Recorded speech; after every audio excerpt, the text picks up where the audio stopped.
Hi guys, welcome to my channel, and for today's video, syempre i-share ko sa inyo kung paano ba mag-edit ng pictures or photo sa inyong Photolab app. At kung wala pa kayong Photolab application, syempre guys, pumunta lamang kayo sa inyong Google Play Store at mag-download. At kung nakapag-download na, i-click nyo lang yung inyong app. Take note pala guys, kailangan pala ng malakas na internet connection para mas mabilis yung processing ng photo.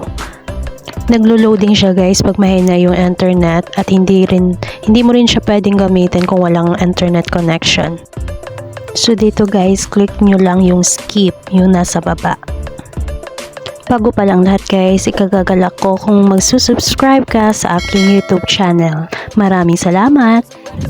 So support na to, merong Photolab VIP, most popular for 1 week. We have 440 pesos per week. So meron silang 3 days free trial.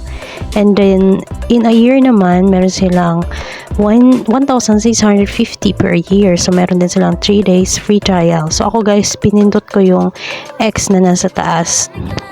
So sa part na to guys, merong question. Sabi, are you sure?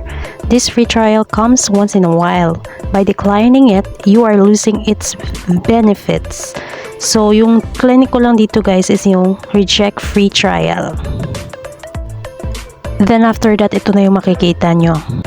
Lahat ng mga pictures dito guys, pwede natin siyang palitan ng mukha natin. So depende sa kung ano yung pictures na i-click natin.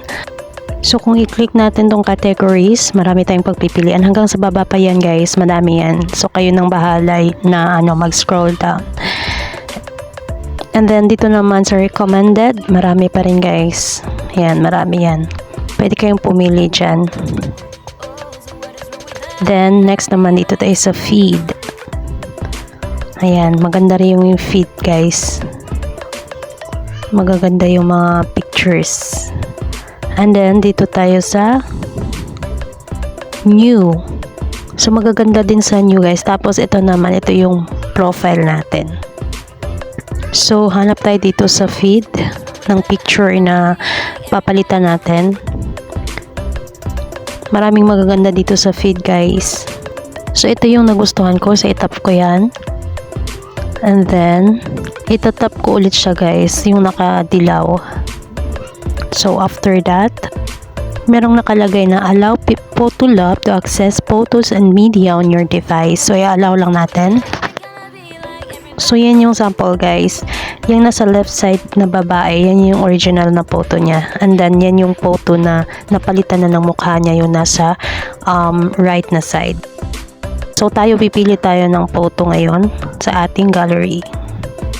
Ako guys, meron akong napili dito guys na nakasave. Pero pwede pa rin sa gallery ka mismo talaga pumili.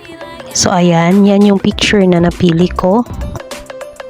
So ito na yung picture na papalitan natin ng costume, buhok, tsaka katawan guys. I-click lang natin tong arrow. And then after that, wow, charan, amazing. Ang ganda naman ng lola nyo.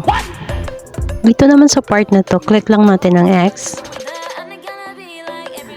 Then sa part na to guys, para ma-save natin ang photo, i-click lang natin yung 3 dots na nasa taas. Wait lang tayo hanggang sa may lumabas na image saved. So nung chinek ko siya sa gallery, ayan, successfully saved talaga siya sa gallery. So ito na ang ating Photolab before and after.